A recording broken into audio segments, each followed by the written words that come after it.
በአንድ ትንሽ ከተማ ውስጥ ጨለምለም ባለ ምሽት ይቺ ትንሽ ልጅ ፎቅ ላይ እየጸለየች ነበር። ድንገት ከመስኮቱ ውጭ የአያቷን ድምፅ ሰምታ ወዲያውኑ መጋረጃውን ለመሳብ ስትሄድ ውጭ ያለችው የምትወዳት አያቷ መሆኑን አየች። አያቷም እንደበረዳትና ወደ ውስጥ ገብታ መሞቅ እንደምትፈልግ ነገረቻት። ምንም የማታውቀው ትንሽ ልጅ መስኮቱን ልትከፍት ስትል እናቷ ወደ ፎቅ ላይ ሮጣ መጣች። ግን በጣም ዘግይታ ነበር። የሚቀጥለው ቀን የሰከረው ባል ወደ ቤቱ ተመለሰ። በቤቱ ፊት ለፊት ብዙ ሰዎች ቆመው በማየቱ ዛሬውን ድግስ ሳይኖር አይቀርም ብሎ አሰበ። ባልየው እንደደረሰ ቦይድ የተባለ ፖሊስ ከውስጥ ወጣ። ቦይድ ወዲያውኑ ወደ ባልየው ሄዶ በጥፊ መታው። ከዛም በቤቱ ውስጥ ልጆች እያሉ መስኮቱን ለምን በሚስማር እንዳልመታው ጠየቀው።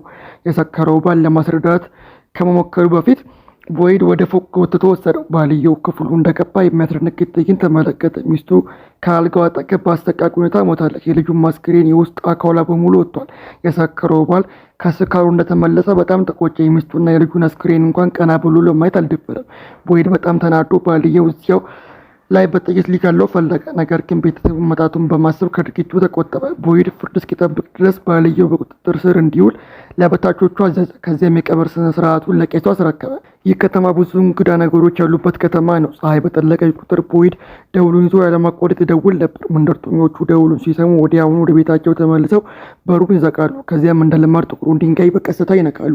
ይህን የሚያደርጉበት ምክንያት በምሽት በዚህ መንደር ውስጥ ሰውን የሚበሉ አስፈሪ ጭራቆች ስለሚወጡ ነው። መንደርተኞቹ በህይወት መትረፍ የሚችሉት በቤታቸው ተደበቀው ጥቁሩን ድንጋይ በመስቀል ብቻ ነበር። ነገር ግን ይህ ሰካራም ሚስቱና ልጁን ለመጠበቅ በቤት ስላልቆየ ቤተሰቡ በዚህ አሰቃቂ ሁኔታ ተጠቁ። በሚቀጥለው ቀን ባልየው በከተማ ውስጥ በጣም ከባድ የሆነ ቅጣት መጋፈጥ ነበረበት። ይህም ያለ ጥቁሩ ድንጋይ ጥበቃ በብረት ቤት ውስጥ ለአንድ ምሽት መቆየት ነበር። ይሁን እንጂ ከቅጣቱ ቀን በፊት ቦይድ ባልየውን በዚህ መንገድ በብረት ቤት ውስጥ ለመቆለፍ አልጨከነም። ምክንያቱም በእርግጠኝነት በጭራቆች ይበላል ብሎ ስላሰበ ነበር። ቦይድ ከቄሱ ጋር ተወያየ። ለባልየው ምህረት ለማድረግ አሰበ። ቦይድ የመሐሪው አምላክ አገልጋይ የሆነው ቄስ እንደሚደግፈው አስቦ ነበር። ነገር ግን ሳይታሰብ ቄሱ በጥብቅ ተቃወመ። ምክንያቱም ባልየው ካልተቀጣ ብረት ቤቱ ሰዎችን ለማስፈራራት በቂ አይሆንም ብሎ ስላሰበ ነው። ቦይድ ቄሱ ያለውን ሲሰማ ምንም ማድረግ አልቻለም። ቄሱን ተሳርቦ ከቤተ ክርስቲያኑ ወጣ። ነገር ግን ቦይድ አሁንም ተስፋ አልቆረጠም። ባልየው ወደ ታሰረበት ቤት ተመልሶ በድብቅ የመከላከያ ድንጋይ ወረወረለት። ድንጋዩ የባልየውን ሕይወት ሊያድን እንደሚችል ተስፋ አደረገ። ቦይድ ሄዶ መንደርተኞቹን ለባልየው ምህረት እንዳያደርጉ ለመጠየቅ ወሰነ። ነገር ግን ባልየው ሚስቱን ልጆቹን ስላጣ ከእንግዲህ መኖር አልፈለገም። ድንጋዩን ለቦይድ መመለስ ቅጣቱን ለመበቀል ፈቃደኛ መሆኑን ተናገረ። በዚህ ጊዜ ቦይድ እሱን ለማዳን ምንም መንገድ እንደሌለው አወቀ። ፀሐይ ከጠለቀች በኋላ ባልየው መንደርተኞቹ እይታ ስር ወደ ብረት ቤቱ ገባ። ቦይድ ለመጨረሻ ጊዜ በትዝታ ተመልክቶ በሩን ዘጋ። በሩን ሲቆልፍ ቦይድ ሆን ብሎ በሌላ መቆለፊያ ንብርብር ጨመረ። ምሽቱ ቀስ በቀስ እየጨመረ ሲሄድ ሁሉም ሰው በፍርሃት ወደ ቤቱ ተመለሰ። ባልየው ብቻ በብረት ቤት ውስጥ ብቻውን እየተንቀጠቀጠ ቀረ። ወደ ውጭ ሲመለከት ማንም እንደሌለ አይቶ እፎይታ አገኘ። ነገር ግን ሰላሙ ብዙም አልቆይም። ጭራቆቹ በቤቱ ዙሪያ መሰብሰብ ጀመሩ። የንግግርና የሳቅ ድምፅ ብረት ቤቱን ከበቡ። እንዲያውም የሞቱት ሚስቱና ልጁን መስለው ቀረቡ። ይህም የባልየውን የመቋቋም አቅሙን ቀስ በቀስ አሳጣው። መሬት ላይ ተቀምጦ ማለቀሰ። ወዲያውኑ ጭራቆቹ ብረት ቤቱን ሰባብረው በመግባት በሉት። በሚቀጥለው ቀን ከተማው ለዚያ ቤተሰብ የቀብር ስነ ስርዓት አደረገ። ነገር ግን በዚህ ጊዜ አንድ እንግዳ ተንቀሳቃሽ መኪና ወደ ከተማው መጥቶ የሁሉንም ሰው ትኩረት ሳበ። በመኪና ውስጥ የነበሩት 4 የቤተሰብ አባላት የመንደርተኞቹን እንግዳ እይታ አስተዋሉ። ሰውየው ድፍረት አግኝቶ ከመኪና ወርዶ መንገድ ጠየቀ። ነገር ግን ቦይድን እስኪያገኝ ድረስ ማንም አልመለሰለትም። ጂም ወደ አውሮ ጎዳና የሚወስደውን መንገድ ጠየቀ። ቦይድም ቤተሰቡን ይዞ እንደሆነ መልሶ ጠየቀው። ጂምም አዎ ብሎ መለሰ። ቦይድም ለጥቂት ሰከንዶች ደንግጦ ተመለከተው። ከዚያም ዝም ብሎ በቀጥታ እንዲሄድ ነገረው። ጂምም አመስግኖ ወደ መኪናው ተመለሰ። የጂም ቤተሰብ ጥቅጥቅ ባለው ጫካ ውስጥ ወደ መንዳታቸውን ቀጠሉ። ይሁን እንጂ ለጥቂት ጊዜ ከነዱ በኋላ ጂም ወደ መንደሩ ተመለሰ። ጂም በስህተት በክብ የተጓዘ መስሎት እንደገና ወደፊት ለመንዳት ሞከረ። ነገር ግን በዚህ ጊዜም ወደ መንደሩ ተመለሰ። ጂም ቤተሰብ መጨነቅ ጀመሩ። መኪናውን አዙረው ወደ አሮጌው መንገድ ለመመለስ ወሰኑ። ነገር ግን እየነዱ ሳለ በተቃራኒ አቅጣጫ የሚነዳ ሌላ ጥቁር መኪና አጋጠማቸው። ሁለቱ መኪናዎች ቁጥጥር አጥተው እርስ በርስ ተጋጩ። በዚህ ምክንያት የጂም ቤተሰብ በመንገድ ዳር ባለው ቁጥቋጦ ውስጥ ወደቁ። የጥቁር መኪና ባለቤትም ቆሰለ። ሰውየው እርዳታ ለመጠየቅ ወደ መንደሩ ለመራመድ ሞከረ። ከዚያም ቆስሎ ለመታሰር ወደ ሕክምና ክፍሉ ተወሰደ። ምንም እንኳን የጨለመ ቢሆንም ቦይድ የጂም ቤተሰብን ለማዳን ወደ ጫካው ለመሄድ ወሰነ። እዚያም ሲደርስ ቦይድ በጥቁር መኪና ውስጥ ሌላ ሰው አገኘ። ራሱን ጄድ ብሎ አስተዋወቀው። አደጋው ሲደርስ ከቅርብ ጓደኛው ጋር እየተጓዘ እንደነበርም ተናገረ። ቦይድ ጂም ቦይድ ጂፕድ ምንም እንዳልሆነ ካየ በኋላ እንዳያመልጥ አስሮት እዚያ አውጥቶት ወደ ጂም ቤተሰብ ሄደ። በዚያን ጊዜ በመኪና ውስጥ የነበሩት ከኢተን በስተቀር ሁሉም ደህና መሆናቸውን አየ። ልጃቸው ኢተን የብረት ዘንግ በእግሩ ውስጥ ተሰክቶ ነበር። ቦይድ ወደ መኪናው ከመግባቱ ፊት ሌሎቹን አንድ በአንድ እያወጣቸው ጀመር። ይህ በእንዲህ እንዳለ የቦይድ ልጅ ኤልስ አደጋውን ሲሰማ ከቄሱ ጋር ከነርስ ክርስቲና ከምክትል ኬኒ ጋር ለመርዳት በፍጥነት ወደዚያ መጡ። በእነሱ እርዳታ ከጂም ቤተሰብ አባላት መካከል 3ቱ ወደ መቀያ እንደሚሄዱ ተናገረ። ኢተን ብቻውን በመኪና ውስጥ ቀረ። ነርስ ክርስቲ የኢተን እግር ላይ ያለውን ባር ነገር ለማንሳት ቀዶ ጥገና እንደሚያስፈልግና ይህ ቢያንስ 1-3 ሰዓት እንደሚወስድ ተናገረች። ግን እየጨለመ ስለነበር ቦይድ ቀዶ ጥገናውን ለማድረግ ክርስቲና ከጂም ጋር በመኪና ውስጥ ለመቆየት ወሰኑ። ሌሎች ፀሐይ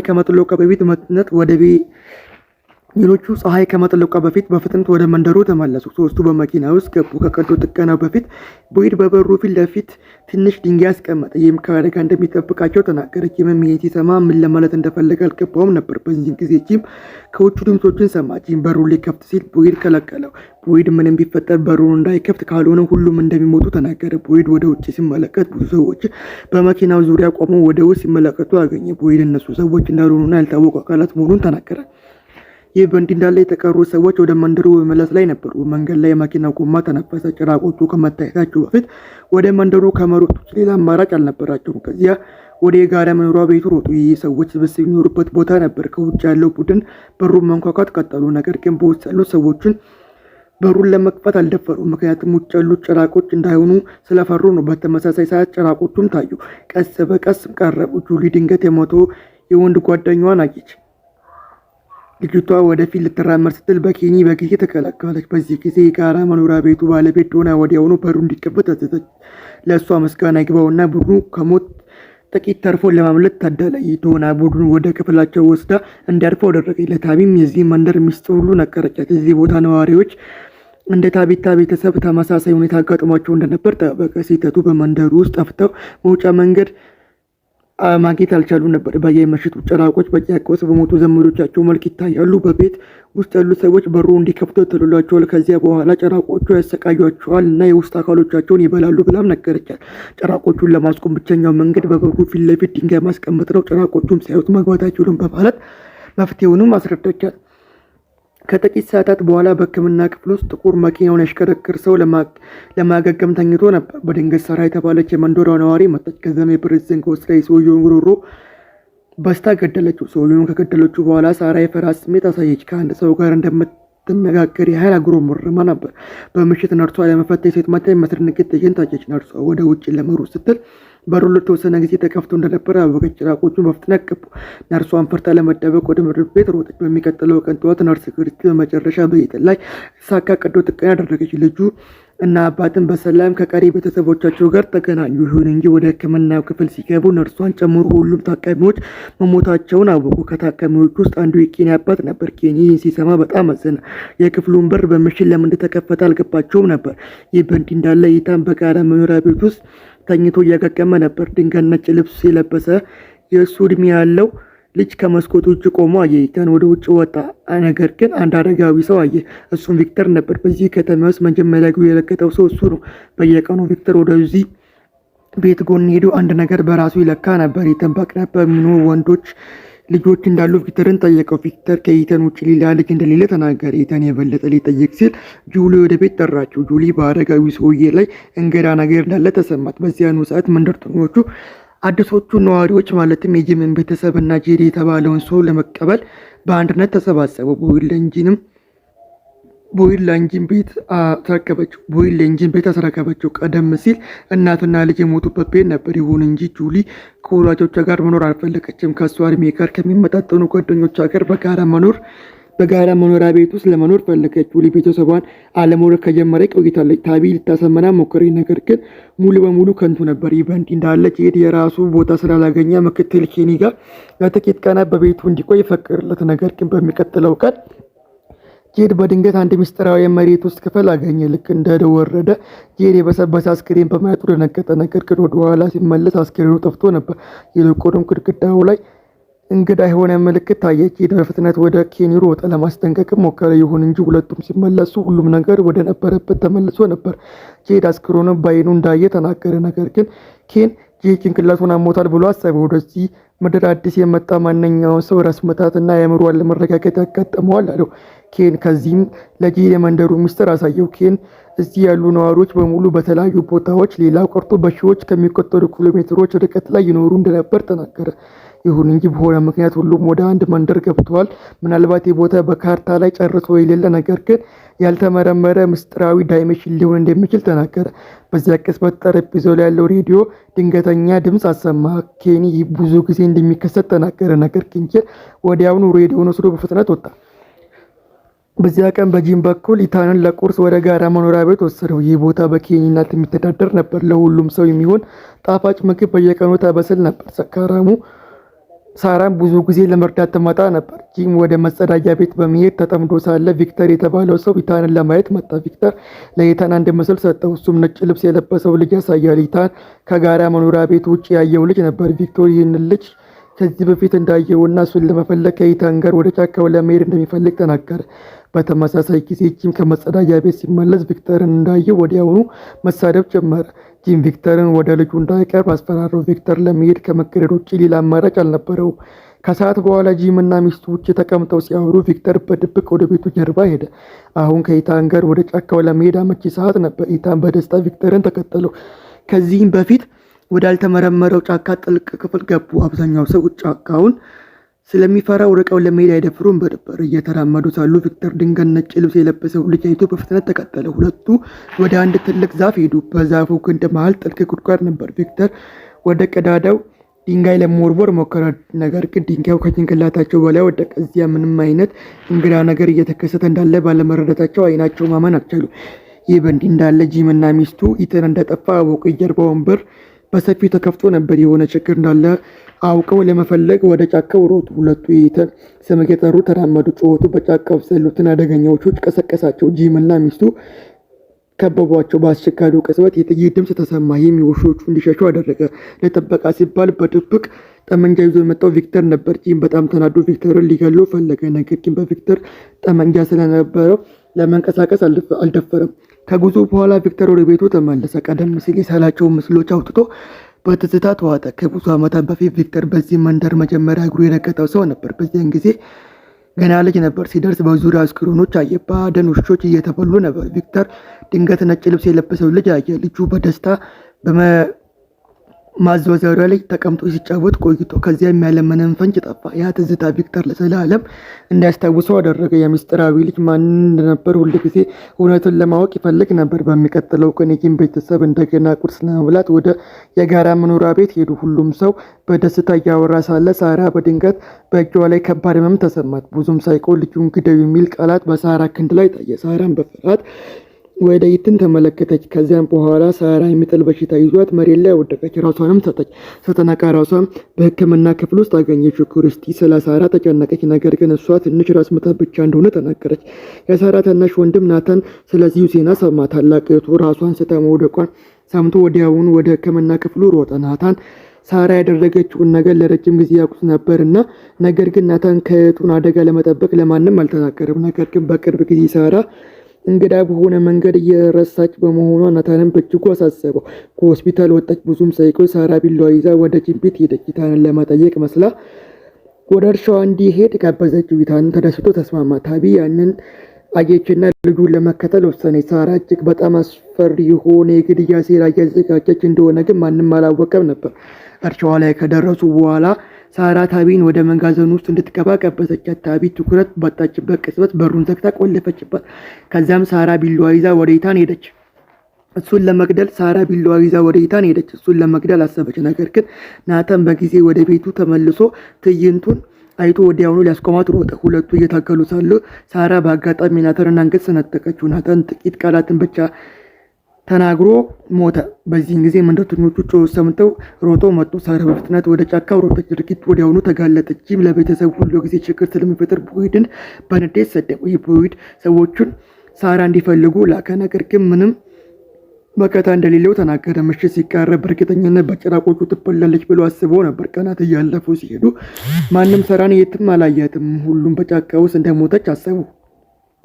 ይሁን እንጂ ሳራ በቄሱ ቤት በምድር ቤት ውስጥ እንደተቆለፈባት ማንም አልጠበቀም ነበር። ከጥቂት ቀናት በፊት ናታን በድብቅ ወደ ቄሱ ሄዶ ታላቅቷ ያደረገችውን ነገር ሁሉ ሳራ በጭንቅላቷ ውስጥ እንግዳ ድምፅ እንደምትሰማ ጨምሮ ነግሮት እንደነበር ታወቀ። ቄሱ ይህን ጉዳይ ቀላል እንዳልሆነ ተሰማው። ስለዚህ አንድ ተጨማሪ ጥያቄዎችን ለመጠየቅ ሳራን በድብቅ በምድር ቤት ውስጥ ቆለፈባት። ሳራ መጀመሪያ ወደዚህ ከተማ ስትደርስ በጭንቅላቷ ውስጥ እንግዳ ድምፅ ተሰማ እንደነበር ተናገረች።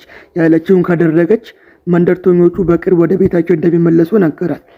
ሳራ እውነት መስሏት እያደረገችው ሌላው ቀርቶ ልታስብ የምትደፍረውን ክፉ ነገሮች አደረገች። ቄሱ ከሰማ በኋላ ጥርጣሬ ስሜት አሳየ። ይህ መንደር እውነተኛ እንዳልሆነና ነገር ግን ከመጽሐፍ ቅዱስ 74ኛው መጽሐፍ የተፈጠረ ምናባዊ ዓለም እንደሆነ ለረጅም ጊዜ ያምን ነበር። ሳራ የሰማችው ድምፅ የሕይወት የፈጣሪ የእግዚአብሔር ድምፅ ሊሆን ይችላል ብሎም አሰበ። ይህ እውነት ከሆነ ሳራ ለወደፊቱ በጣም አስፈላጊ የሚሆኑ እጅግ ልዩ ችሎታም ነበረ። በተመሳሳይ ጊዜ ሳራ ድንገት ከባድ ህመም ተሰማት። ስለዚህ ብዕር ወስዳ በአንድ ወረቀት ላይ ቧጨረች። ሳራ ይህ በጭንቅላቷ ውስጥ ያለው ድምፅ እውነተኛ ለመሆኑ ማረጋገጫ እንደሆነ ተናገረች። ቄሱ ወረቀቱን ተመልክቶ እንግዳ የሆነ ስዕል አየ። ከዚያም ወደ ባዶ ቦታው ሄዶ ጨርቅ ከረጢት ከመሬት ውስጥ ቆፍሮ አወጣ። ቄሱ መጀመሪያ ወደዚህ መንደር ሲደርስ ያቀበረው ነበር። በከረጢቱ ውስጥ የቸኮሌት ባር አለ። በሚያስደንቅ ሁኔታ በወረቀቱ ላይ ያለው ስዕል በቸኮሌቱ ባር ላይ ካለው አርማ ጋር በትክክል አንድ አይነት ነበር። ቄሱ ይህንን ሳይ ደነገጠ። ይህ በእንዲህ እንዳለ ጂም እና ሚስቱ በቤት ውስጥ ያሉትን እቃዎች እየመረመሩ ነበር። የሽቦ እምብርት በውስጡ ምንም ነገር ስለሌለው እንግዳ ነገር ተሰማቸው። መስኪያ በአንድ በኩል ተሰብሮ ነበር። ይሁን እንጂ ኤሌክትሪክ መብራቱ አሁንም በተለመደው ሁኔታ ይበራ ነበር። ታዲያ የኤሌክትሪክ የት መጣ? እያሰቡ ሳለ ጂድ ሮጦ መጣ። ጂድ ከጂም ጋር የሬዲዮ መቀበያ ለመፍጠር ፈለገ። ከውጭ የሚመጣውን ምልክት መያዝ ከቻሉ በምድር ላይ የሆነ ቦታ ላይ መሆናቸውን ያረጋግጣሉ። መንደሩ ምንም የሚያገለግል እቃ ስለሌለው ሁለቱም የመገጣጠሚያ ክፍሎቹን ለማግኘት ወደ ጥቁሩ መኪና ሄዱ። ከአስቸጋሪ ቀን በኋላ በመጨረሻም የሬዲዮ መቀበያ በተሳካ ሁኔታ ፈጠሩ። ይሁን እንጂ ለመስራት በከፍተኛ ቦታ ላይ መቀመጥ ነበረበት። ጂም የሬዲዮን መቀበያውን ለማስቀመጥ በፍጥነት ወደ ትልቁ ዛፍ ወጣ። ከታች ቆሞ የነበረው ጂድ ድንገት ዛፉ ደም ሲፈስ አገኘ። ቀና ብሎ ሲመለከት በሬሳዊ ተሞልቶ በማየቱ ደነገጠ። ቀደም ሲል ያየው ተመሳሳይ እንግዳ ምልክት በዛፉ ግንድ ላይ ታየ። በተመሳሳይ ጊዜ አንድ ወታደራዊ ከጀርባው ታየ። ጠመንጃም ይዞ ጂድን አስፈራራው። ይህም ወደ ጫካው እንዲሮጥ አደረገው። ጂድ ምንም ያህል እንደሮጠ አላወቀም ነበር። ነገር ግን ወደ ኋላ ሲመለከት ጂም በፊቱን አየው። በዙሪያ ያለው ገጽታም ወደ መደበኛው ተመለሰ። ጂድ ፈርቶ ሸሸ። ጂምን በተመለከተው መቀበያውን ዛፉ ላይ ካስቀመጠ በኋላ ድምፁን ወደ ውጭ ለማስተላለፍ ከፈተው። ይሁን እንጂ ለጥቂት ጊዜ ድምፁ ካስተላለፈ በኋላ አሁንም ምንም ምላሽ አልነበረም። ጂም በብስጭት ወደ ቤቱ ተመለሰ። ወደ ምድር ቤት ሲወርድ ታቢታ ቀዳዳ ስትቆፍር አገኘት። የቤቱ ኤሌክትሪክ ሽቦች በሙሉ ወደ መሬት ውስጥ እንደሚመሩ በታች ሆነ የተደበቀ ነገር መኖሩ እንዳለበት ተናገረች። ይህ በእንዲህ እንዳለ ጄድ በሬስቶራንት ውስጥ ተቀምጦ በዛፍ ግንድ ላይ ያየው እንግዳ ምልክት ያለማቋረጥ ይስል ነበር። በዚህ ጊዜ የኬን እናት ታየች። ምልክቱ ተመልክታ በአንድ ቦታ እንዳየችው አስተዋለች። የኬን እናት ጄድን ወደ ማከማቻ ክፍሉ መራቸው።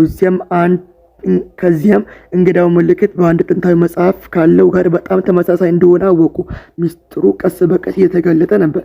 በዚያም ምሽት በጋራ መኖሪያ ቤት ውስጥ ሁሉም ሰው በጥልቅ እንቅልፍ ውስጥ እያለ አንድ ሰው በድብቅ በደረጃ ወጥቶ መስኮቱን ከፍቶ ወደ ውጭ ተመለከተ።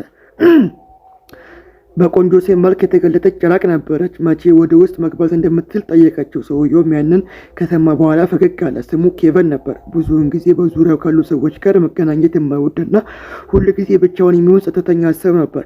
ኬቨን በፍቅር እንደተያዘ ማንም አያውቅም ነበር። በየምሽቱ በድብቅ ወደ መስኮት ሄዶ በቆንጆ ወጣት ሴት መልክ ካለው ጭራቅ ጋር ይነጋገር ነበር። ጭራቁ ብዙ ጊዜ ኬቨንን ወደ ውስጥ እንዲያስገባው ለማታለል ይሞክር ነበር። ያን ቀን ልዩ ቀን ነበር። በዓመት አንድ ጊዜ በጋራ መኖሪያ ቤት ውስጥ ያሉ ሰዎች ሕያዋንን ለማክበርና የሞቱትን ለማስታወስ ይሰባሰቡ ነበር። ዛሬ ምሽት ስክሪን አደጋ እንደሚከሰት አላወቁ ነበር። ይህ በእንዲህ እንዳለ ቄሱ ስለ ሳራና በጭንቅላቱ ውስጥ ስላለው ሚስጥር ድምፅ ሁሉንም ነገር ለቦይድ ነገረው። መጀመሪያ ላይ ቦይድ ተጠራጥሮ ነበር። ቄሱ ከዚያን ስዕሉን እና የቸኮሌቱን ባርን አወጣ። እዚህ መጀመሪያ ወደ መንደሩ ሲደርስ የቀበራቸው ነገሮች እንደሆኑ ተናገረ። ሳራ ከቄሱ በኋላ ነበር የደረሰችው። ስለዚህ በምክንያታዊነት በጭንቅላቱ ውስጥ ያለው ድምፅ እውነተኛ ካልሆነ በስተቀር እነዚህን ነገሮች ማወቅ እንደማትችል ነገረው። ቦይድ ከሰማ በኋላ እሱም እቅድ እንዳለው ተናገረ። ይህ መውጫ መንገድ ለመፈለግ ለጥቂት ቀናት ብቻውን ወደ ጫካው ለመሄድ ነበር። በዚህ መንደር ውስጥ ለዘላለም መኖር አይችሉም ነበር። መጀመሪያ ላይ መንደርተኞቹ ጭራቆቹን ስለሚፈሩ ወደ ጫካው መግባት አልደፈሩ ነበር። ይሁን እንጂ የመከላከያ ድንጋይ ይዘው ቢሄዱ ከጭራቆቹ በሰላም ሊተርፉ ይችላሉ። ምንም እንኳን ይህን ዘዴ ከዚህ በፊት ሞክሮት ባያውቅም ቦይድ አደጋው ለመጋፈጥ ወሰነ። ይህንን ሳይ ቄሱ ወዲያውኑ ሳራና ራሱ ከቦይድ ጋር እንደሚሄዱ ተናገረ። ሳራ ወደፊቱ ጠቃሚ ሊሆን የሚችሉ ምስጢሮችን ታውቅ ነበር። ይህ በእንዲህ እንዳለ በጋራ መኖሪያ ቤት ውስጥ ኬቪን በጭራቁ ለብዙ ቀናት ከተባበለ በኋላ በመጨረሻ በሩን ከፍቶ አስገባት። ሁለቱም እየተሳሳሙ ሳሉ ጭራቋ ድንገት የኬቪንን አፍ ነከሰችው። እርዳታ ከመጥራት በፊት ጭራቁ ወደ ፊት በመሮጥ ገደለችው። ሌሎቹ በደስታ እየበሉና እየደገሱ ነበር። መላ ቤተሰብ በጭራቆቹ መከበቡን አላወቁም ነበር። ከጥቂት ቅጽበት በኋላ አንዲት እስያዊት ልጅ ለመተኛት ወደ ክፍሏ ልትሄድ ስትል ወደ ክፍሉ እንደገባች ወዲያውኑ በጭራቆች ተከበበች። ልጅቷን እዚያው ቦታ ላይ ይዘው ገደሏት። ምን እንደተከሰተ ያወቁ በዙሪያቸው ያሉ ሰዎች ወዲያውኑ የማስጠንቀቂያ ደውል አሰሙ። ሁሉም ሰው ፈርቶ ሸሽ። ጭራቆቹ ምስኪኖቹ መንደርተኞቹን በማዳን እየተደሰቱ ነበር። ትዕይንቱ እጅግ በጣም መስቀልቅል ነበር። በዚህ ጊዜ ጁሊ ከቪክተር ጋር ነበረች። ጁሊ ስለ መንደሩ አንዳንድ ጥያቄዎች ልጠይቀው ፈለገች። በዚህ ቅጽበት የማስጠንቀቂያ ደውሉ ተደወለ። ቪክተር ምን ሊፈጠር እንደሆነ ያውቅ ይመስል እና ሁሉንም ነገር አዘጋጅቶ ነበር። ገመድ በመስኮት ወረወረ። ከዚያም ከጁሊ ጋር ወደ ውጭ ያመለጡ። ሁሉም ሰው እየሸሸ ሳለ ቪክተር ጁሊ ብቻዋን ወደ ጫካው መራት። ወደ ትልቁ ዛፍ ሄዱ። ቪክተር ለጁሊ ወደ ዛፉ ክድን እንድትዘል ነገራት። ወደ ሌላ አስተማማኝ ቦታ ያመራታል። ጁሊ ምንም ሳታደርግ በፊት ቪክተር ወደ ውስጥ ገባት። ጁሊ በፍርሃት ጮኸች።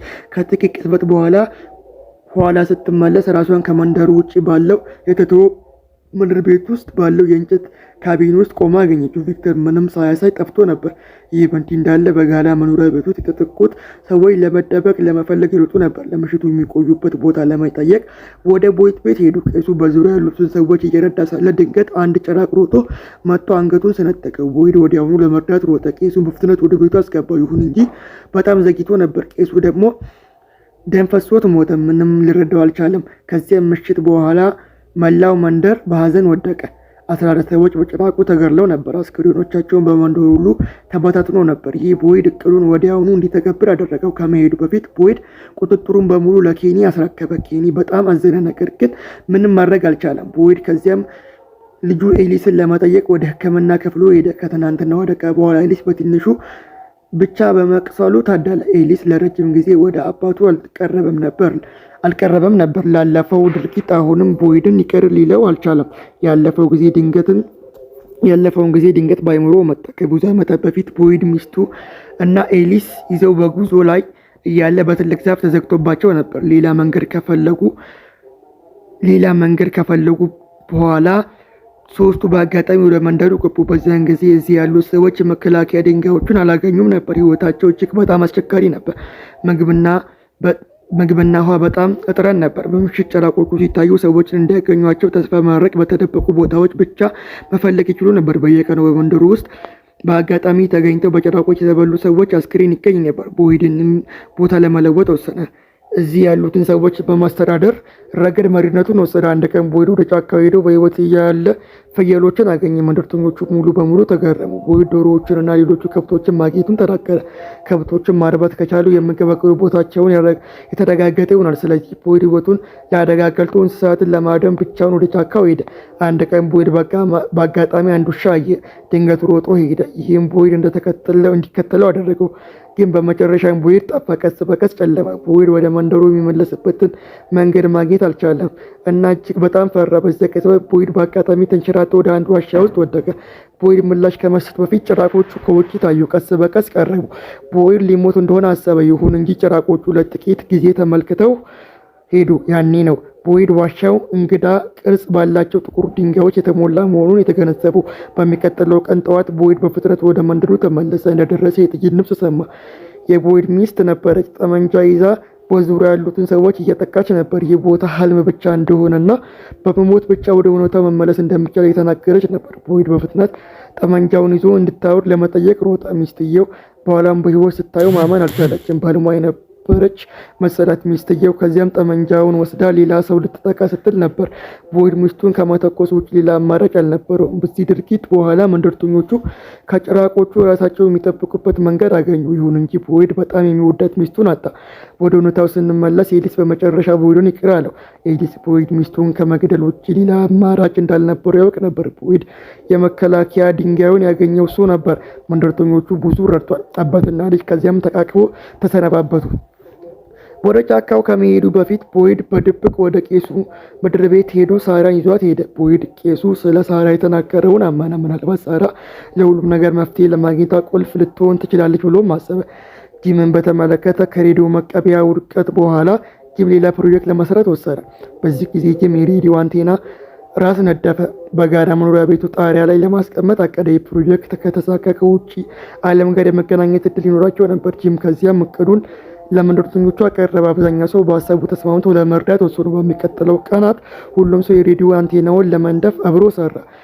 ተስፋም አለ ቢሉ ብዙ መንደርተኞችን ከንቱ ህልም እንደሆነ ያውቁ ነበር። ይህ ፕሮጀክት እንደገና ይወድቃልና ሁሉም ነገር እንደገና ይፈረርሳል። አንዳንዶቹ የመኖሪያ ተስፋ አጥተው ከዚያ ዓለም በተስታ ተለዩ። በጄድ በኩል ሚስጥራዊ ምልክት ደብተር ካገኘ በኋላ ከክፍሉ ሳይወጣ ለማጥናት እና ብዙ ቀናትን አሳለፈ። በመጨረሻም ጄድ ድንገት በማስታወሻ ደብተር ውስጥ 2 ገጾች አንድ ላይ ተጣብቀው መኖራቸውን አስተዋለ። ከላያቸው በኋላ ጄድ አንድ የቆየ ፎቶ አገኘ። እሱም የአንድ እንግዳ ሰው ምስል ነበር። የኬን እናት ስትመለከተው እጅግ በጣም ተገረመ። በፎቶ ትክክለኛ ቪክተር በወጣትነቱ ነበር። ስለዚህ ቪክተር እንዳለው ወደዚህ መንደር የመጣ የመጀመሪያ ሰው አልነበረም ማለት ነው። ጄድ ከዚህም ቪክተርን ለመፈለግ በፍጥነት በየቦታው ሄደ። ይሁን እንጂ ከዚያን ቀን ጀምሮ እስካሁን ድረስ ጠፍቶ ነበር።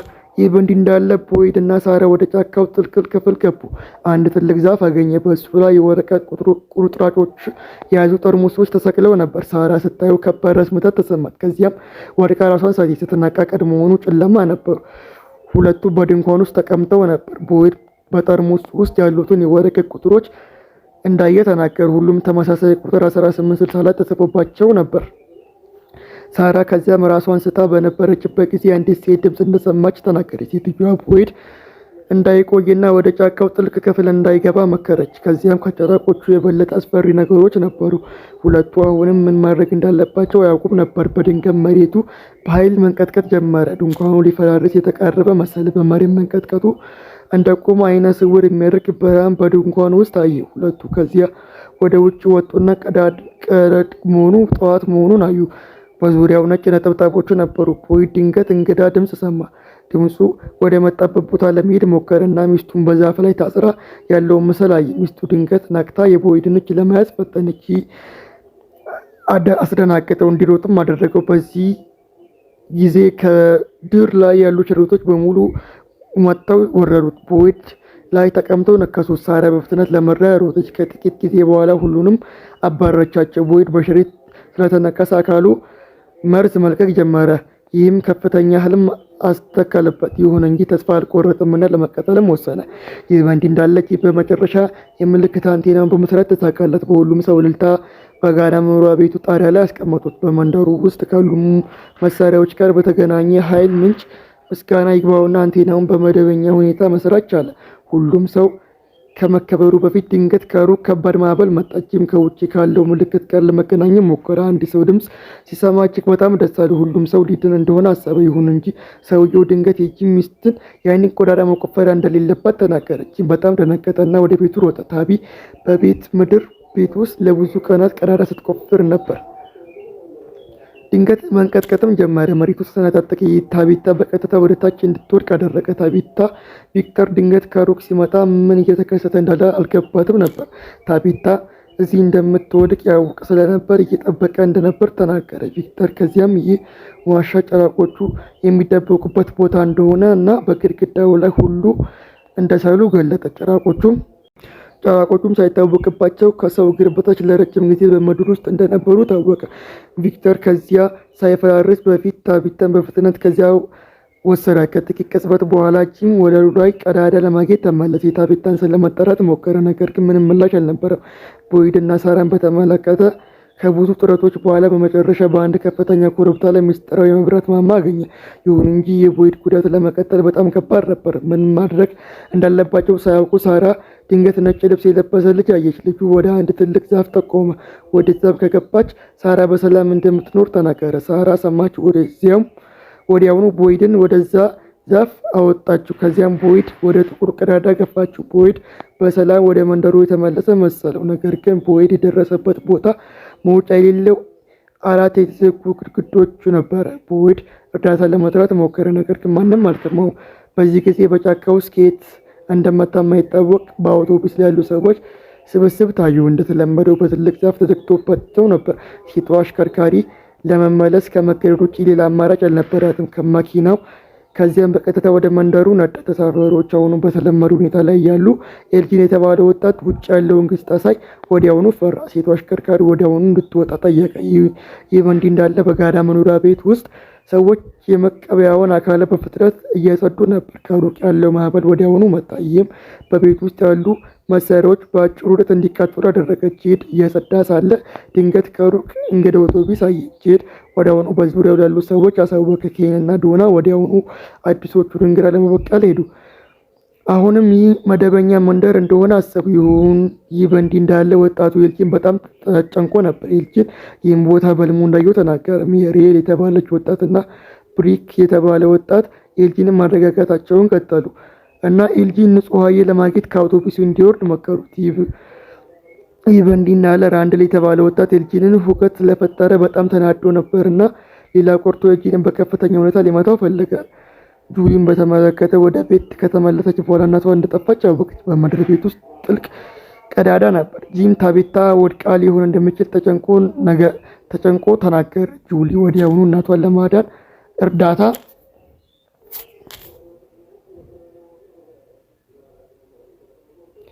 ለመጠየቅ ወደ ህዝቡ ሮጠ።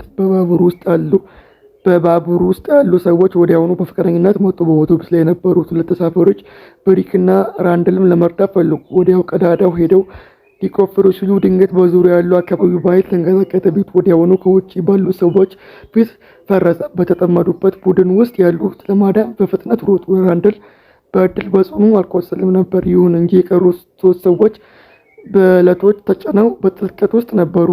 ነርስ ክሪስቲ በኋላ ላይ ለቆሰሉት የመጀመሪያ እርዳታ ለመስጠት ታየች። ክሪስቲ ድንገት በተሳፋሪዎቹ ቡድን ውስጥ ሜሪልን አገኘች። ሜሪልን ለማቀፍ በደስታ ሮጠች። ሁለቱ ከዚህ በፊት ፍቅረኛሞች እንደነበሩ ታወቀ። ከብዙ ወራት ማጥፋት በኋላ መጨረሻቸው በዚህ መንደር ውስጥ እንደገና ተገናኙ። ይህ በእንዲህ እንዳለ ታቤታ ወደ ቀዳዳው ከወደቀች በኋላ ሳይታዘብ ቪክተርን እንደገና አገኘች። ሁለቱ በመሬት ውስጥ ባለው መንገድ ተራመዱ። ታቤታ የተወሰነ ርቀት ተራምዳ ሻንጣ አገኘች። በውስጡ ነጭ ልብስ ነበር። በዋሻ ውስጥ መሄዳቸውን ቀጠሉ። የጭራቆቹ መደበቂያ ቦታ ነበር። በአሁኑ ጊዜ በጥልቅ እንቅልፍ ውስጥ ነበሩ። ታቤታና ቪክተር ጸጥታ ለመጠበቅ ሞከሩ እና ምንም ድምፅ ለመስጠት አልደፈሩም። በዚህ ቅጽበት ቪክተር ሳይታሰብ ውሻ አገኘና እጅግ በጣም ፈራ። ታቤታ ቪክተር ለማረጋጋት ሞከረች። ከዚያም በዋሻ ውስጥ መራመዳቸውን ቀጠሉ። በዚህ ጊዜ ጭራቆች ቁጥራቸውን እየጨመሩ እንደመጣ አወቁ። በዋሻው መሃል ድንጋዮች አንዱ በሌላው ላይ ተደራርበው ነበር። ታቤታ እንግዳ የሆኑ ዋሻዎች፣ ነገር ግን ልክ እንደደረሱ የሚያስፈራ ፊት ያለው ልጅ ድንገት ታየ። ይህም ታቤታ በፍርሃት እንድትጮህ አደረጋት። አሁን ሊጨልም ነበር። ጭራቆቹ ቀስ በቀስ ከጥልቀት እንቅልፋቸው ነቁ። ቪክተር እና ታቤታ ደንግጠው ከዚያ ቦታ ሮጡ። እንደ እድል ሆኖ ከጫካ ውስጥ ያለው የዋሻው መውጫ አገኙ። ከቪክተር ከዚያ ቦታ ታቤታን ወደ ተተወ የጭነት መኪና ወሰዳት። ይህ ቦታ በጭራቆቹ እንዳይገኝ ለምሽቱ መጠለያ ሆኖ የሚያገለግል የቪክተር ምስጢራዊ መሰረት ነበር። በመንደር ውስጥ እየጨለመ መሆኑን በማየቱ ዶና ተሳፋሪዎቹን በሙሉ በፍጥነት ወደ ቤቱ እንዲገቡ ጠየቀች። ተሽከርካሪ አልተስማማችም እና ከዚህ እንደማትሄድ ተናገረች። ዶና ለመብራት ጊዜ እንደሌላት አውቃ ወዲያውኑ በጠመንጃ አውጥታ ጎማውን መታቸው። ከዚያም ሁሉም ሰው በፍጥነት ወደ ውስጥ እንዲገባ አዘዘች። አንድ ተሳፋሪዎች ፈርተው ሸሹ። በዚህ ጊዜ ጂም በጊዜው ከቤት ውስጥ ማምለጥ እንደማይችል አወቀ። ጁሊ በፍጥነት እንድትወጣ መከራት። ጂም እዚህ ቤት ከተደበቀ ጭራቆች እንደሚያገኙ ጁሊን አረጋጋች። ጁሊ አልፈለገችም ነበር፣ ነገር ግን ከመልቀቅ ውጭ ሌላ አማራጭ አልነበራትም። ሁሉም ነገር ከተረጋጋ በኋላ ዶና ስለዚሁ ምስጢራዊ መንደር አበራራች። በየምሽቱ ሰውን የሚበሉ ጭራቆች ይታያሉ። ወደ ውስጥ አልገባ፣ በእነሱ ይጠቃል። የተሳፋሪዎቹ ቡድን በዶና ቃላት ተጠራጠሩ። ይሁን እንጂ ዶና ጠመንጃ ስለያዘች ማንንም ለመታገል አልደፈረም። ይህ በእንዲህ እንዳለ በቦይድ ቦታ እርዳታ ለመጥራት ከመሞከር በኋላ በመጨረሻ አንድ ሰው ገመዱን ጣለለት። ቦይድ በፍጥነት ወጣ። ያኔ ነው በአንድ ምድር ቤት ውስጥ የተቆለፈ ያወቀው። በአቅራቢያው አንድ የታሰረ አረጋዊ ሰው ነበር። በዙሪያው ተመሳሳይ በሆነ ሁኔታ የታሰሩ ብዙ አስክሬኖች ነበሩ። ቦይድ አረጋዊውን ሰው ለመጠየቅ ሞከረ። ይሁን እንጂ አረጋዊ ሰው እዚህ ለረጅም ጊዜ ታስሮ ነበር ምንም ማስታወስ እንደማይችል ተናገረ። ቦይድ አረጋዊውን ሰው ነፃ ለማውጣት ፈለገ። ይሁን እንጂ ሰንሰለቱን ለመክፈት በጣም ጥብቅ ነበር። አረጋዊ ሰው ከዚያም ቀድሞ ሲል የከተማው ነዋሪ እንደነበር ገለጠ። ጭራቆቹ በጣም አደገኛ ነገር አልነበሩም። ከእነሱ በስተጀርባ በጣም አስፈሪ ሚስጥር ነበር። ንግግሩን እንዳበቃ ድንገት የእንቅስቃሴ ሙዚቃ ድምፅ ተሰማ። ቦይድ በአቅራቢያው የዳንስ ሴት ምልክት ያለበት እንግዳ የሙዚቃ ሳጥን አገኘ። ሙዚቃውን እንዳቆመ በአረጋዊ ሰው ቆዳ ስር ትሎች ይንቀሳቀሰው ጀመረ። አረጋዊ ሰው ድንገት የቦይድን ትከሻ ቧጨረውና ደሙ አሁን የቦይድ ደም እንደሆነ ተናገረ። ንግግሩ እንዳበቃ አረጋዊ ሰው መሬት ላይ ወድቆ እዚያው ቦታ ላይ ሞተ። ቦይድ ደንግጦ ሸሸ። ሲረዳ ራሱን አሁንም ጫካ ውስጥ አገኘው። ምድር ቤት አሁንም ወደ ጥንታዊ ፍርስራሽ ተለወጠ ነበር። አሁን ሊጨልም ነበር። ድንገት አንድ ዋሻ ከየት እንደመጣ ሳይታወቅ ወጥቶ ቦይድን ወደ ቪክተር እና ታቤታ ወሰዱ። ሶስቱ እንደገና ከተገናኙ ብዙም ሳይቆይ ድንገት ኤልጂን ከየት እንደመጣ ሳይታወቅ ታየ። ኤልጂ በጭራቆቹ እየተባረሩ ነበር። ቦይድ ሁለት ጊዜ ሳያስብ ኤልጂንን በመኪናው ላይ እንዲወጣ ፈቀደለት።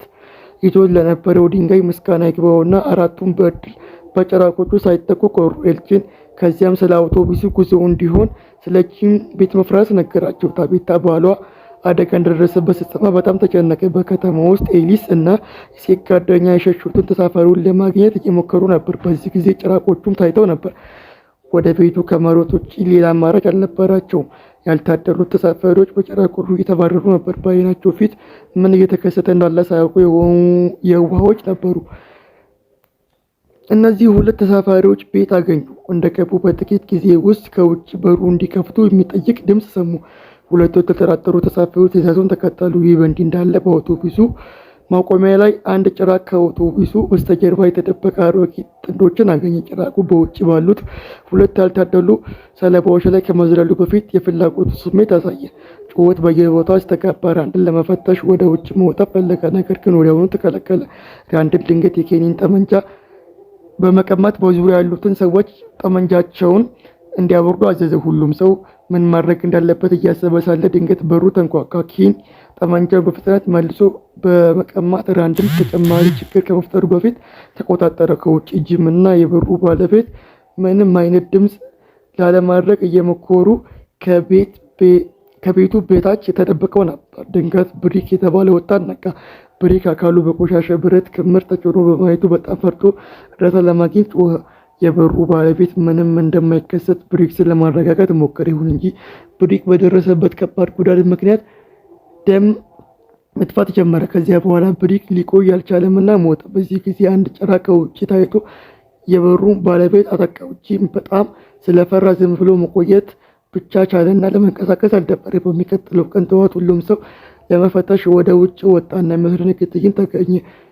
የባሩ ባለቤት አስክሬኑ በግቢው መሃል ተኝቶ ነበር። ሆዱ ተነስቶ ነበር። ጁሊ ስለ ጂም ተጨንቃ ወደ ቤቱ ሮጠች። ጂም አሁን በሕይወት እንዳለ ስታውቅ እፎይታ አገኘች። ጂም ከዚያም ጉዳቱን ለማከም በፍጥነት ወደ ሆስፒታል ተወሰደ። የታቤታ ቡድን በዚህ ጊዜ ወደ ከተማው ተመልሶ ነበር። ጂም ሚስቱን በሕይወት በማየቱ እጅግ በጣም ተደሰተ። እርስ በርሳቸው በጣም ተቃቀፉ። በእንዲህ እንዳለ ሴቷ አሽከርካሪ ተሳፋሪዎቹ በእንቅስቃሴ ሁኔታ ሲገደሉ ካየች በኋላ መንደርተኞቹ ያሉትን አመነች። ቦይድ ከዚያም ደንበኞቹን ለማብራራትና አዳዲሶቹን ወጪዎቹን ለመቀበል ታየ። ራንድል አሁንም በትናንትናው ድርጊት ተናዶ ነበር። ስለዚህ ለመተባበር አልፈለገም። ይሁን እንጂ ቦይድ ጥቂት የማስፈራሪያ ቃላትን ብቻ ተናገረ። ይህም ራንድልን ፈርቶ እንዲታዘዝ ያደረገው። ቪክተር አሁንም በሕይወትና በመንደር ውስጥ እንዳለ ካወቀ በኋላ እሱን ለማየት ሄደ። በማስታወሻ ደብተሩ ውስጥ ስላገኘው እንግዳ ክብ ምልክት ጠየቀው። ይሁን እንጂ ቪክተር እንደሰማው ፈራ። ስለ እሱ ምንም እንደማያውቅ ተናግሮ በፍጥነት ወጣ። ቤቱ ከፈረሰ በኋላ የጂም ቤተሰብ የሚቆይበት ቦታ አልነበራቸውም። የኬን እናት ስለዚህ ለጥቂት ቀናት በቤቷ እንዲቆዩ ፈቀደችላቸው። ታቢታ እና ጁሊ ከዚያም አንዳንድ ልብሶችን ለማከማቸት ወደ መጋዘኑ ሄዱ።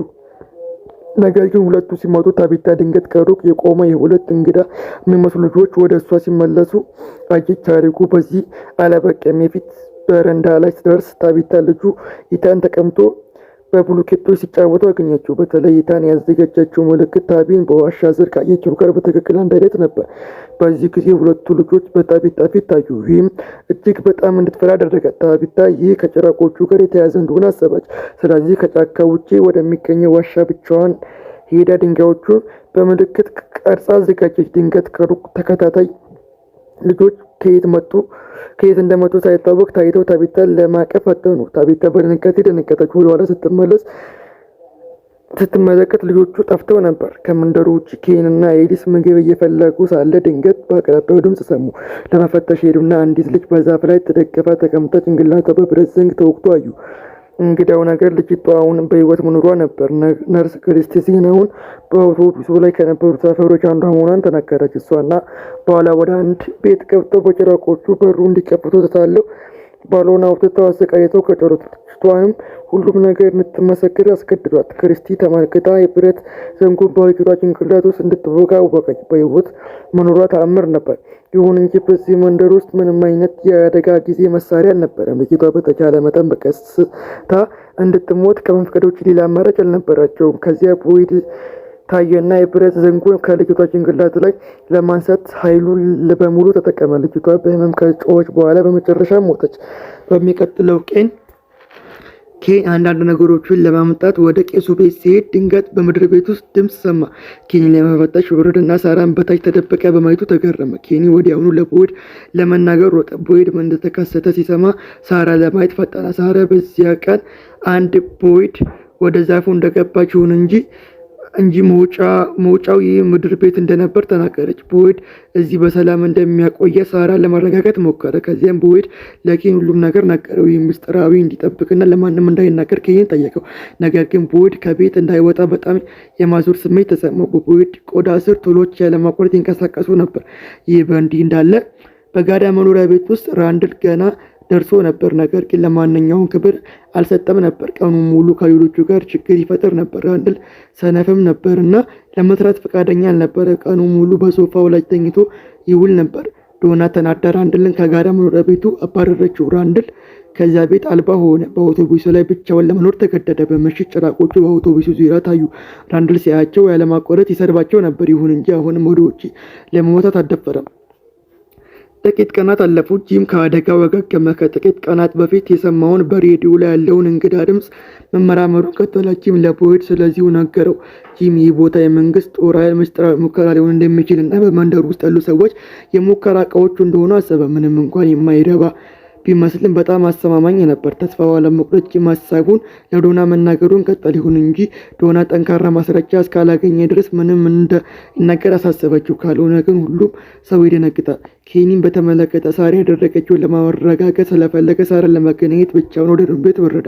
ሳራ ከዚያ በኋላ ልትሸከመው አልቻለችም። ስለዚህ ያደረገችውን ሁሉ ነገር ነገረችው። ሆስፒታልን በር የከፈተችበት ምሽት ጨምሮ ይህም የኬኒ አባት በጨራቆቹ በአሰቃቂ ሁኔታ እንዲገደል ምክንያት ሆነ። ኬኒቱን ካወቀ በኋላ በጣም ተናደደ።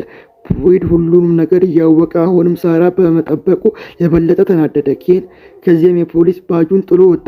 ሳራ በህይወት መኖሯን በፍጥነት በመንደሩ ሁሉ ተሰራጭ። ጂምና ታቢታ ሲያውቁ ሳራን ለማየት ሄደው ያለመቆረጥ ሰደቧት። ሳራ በሞት እንድትቀጣ ፈለጉ። ቦይድ ጣልቃ መግባት ነበረበት። ቦይድ ሳራ ከዚህ መንደር ጋር የተገናኘ አስፈላጊ አካል እንደሆነች አሰበ። ሳራ ሁሉም ሰው ከዚህ እንዲያመልጥ ሊረዳ የምትችል አስፈላጊ ሰው ልትሆን ትችላለች። ጂምና ታቢታ ይህንን ሲሰሙ እፎይታ አገኙ። ምንም እንኳን ሳራ በመንደሩ ውስጥ እንድትቆይ ቢፈቀድላትም ማንም ወደ እሷ መቅረብ አልፈለገም።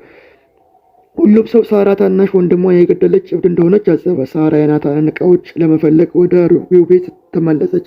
ይሁን እንጂ የቦታ አሁንም አዲስ ባለቤት ነበሩ። የሳራ እና የታናሽ ወንድሟ እቃዎች በሙሉ ወደ ኬኒ እናት መጋዘን እንደተጣሉ ተናገሩ። ሳራ የኬኒ እናት ለማግኘት ወደ ሬስቶራንት ከመሄዷ ውጭ ሌላ አማራጭ አልነበራትም። ያደረገች ነገር ሳራ ይቅርታ ጠየቀች። የኬኒ እናት በጣም ተናዳ ነበር፣ ነገር ግን ጥቅሉን መለሰችላት። ከዚያም ሳራ ዳግመኛ ወደዚህ እንደተመጣ ነገረቻት። ሳራ ልክ እንደወጣች ኬኒ አያት። ኬኒ ሮጦ ወጥቶ ጥቅሉን ከሳራ እጅ ቀማና ሁሉን ነገር መሬት ላይ ጣለው።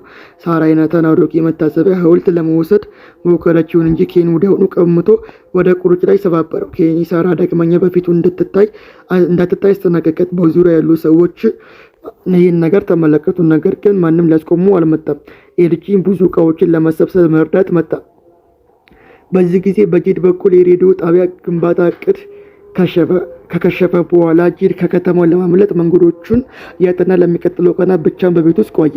ጄድ ብዙ ጊዜ በፎቶ ላይ ያለውን ምስጢራዊ ሰው ቅዠት ያይ ነበር። ሌላው ቀርቶ እንግዳ የሆነ የደም መፍሰስ ምልክት ያይ ነበር። ጄድ ምን ማድረግ እንዳለበት አያውቅም ነበር። ቪክተር ድንገት እሱን ለማየት መጣ። ከብዙ ቀናት አስተሳሰብ በኋላ ቪክተር በመጨረሻ ለጄድ ስለ አሮጌዎቹ ታሪኮች ለመናገር ወሰነ። ከዛም ቪክተር ጄድን ወደ አንድ ባዶ ቦታ ወሰደው። እዚያም ብዙ የተተባበሩ መኪናዎች ነበሩ። ቪክተር በፎቶ ላይ ያለው ሰው ክሪስቶፈር እንደነበርና ቀድሞ ሲል የመንደሩ ነዋሪ እንደነበር ተናገረ። ክሪስቶፈር ደስተኛ ሰው ስለነበር በዙሪያው ባሉ ሰዎች ይወደድ ነበር። ይሁን እንጂ ክሪስቶፈር በመጽሐፍ ውስጥ ስላለው አንዳንድ ክብ ምልክት በአጋጣሚ ካወቀ በኋላ አንድ ነገር ተከሰተ። ከዚያን ጊዜ ጀምሮ ክሪስቶፈር የተለየ ሰው ሆነ። እጅግ በጣም እብድና ሰዎችን መግደል ይወድ ነበር። በዚያን ጊዜ የነበሩት መንደርተኞች በሙሉ በክሪስቶፈር ተገድለዋል። ቪክተር ብቻ በጊዜው በምድር ቤት ውስጥ ስለተደበቀ በሕይወት ተረፈ። ቪክተር ለመበላሸት ካልፈለገ ክብ ምልክቱን ለመራት እንዳትሞክር ጄድም ሞከረው። ይህ በእንዲህ እንዳለ በቦይድ ቦታ ወደ ቄሱ አሮጌ ቤት ሄደ። የቤቱ እቃዎች ጠፍተው አገኘ። በቤቱ መሃል ቦይድ መጀመሪያ ምድር ቤት ውስጥ ያየው እንግዳ የሙዚቃ ሳጥን ነበር። ሙዚቃው ሳጥን የሚያስፈራ ዜማ ያለው ዘፈን ተጫወተ። አንዲት ልጅ ታይታ ከየት እንደመጣች ሳይታወቅ ጨፈረች። ቦይድ ዝም ብሎ ሲቃረብ ድንገት በልጅቷ ደነገጠ። ይህም እንዲነቃ አደረገ። ቦይድ ራሱ እንደገና በኬኒ እናት ቤት አገኘው። ኬኒ ቦይድ ድካም ስሜት እንዳለውና አየር ወደ ቤት ረዳ። በመንገድ ላይ የዛፎች ቢጫ ቅጠሎች ቀስ በቀስ ሲረግፉ አዩ። ከዚህም በፊት በከተማ ሆኖ አያውቅ ነበር። በድንገት የቦይድ ክንድ አመመው። በቆዳው ስር እንግዳ የሆኑ ትሎች ነበሩ። ቀድሞ ሲል የነበረው የሚያስፈራ ሙዚቃ እንደገና እየተጫወተ ነበር።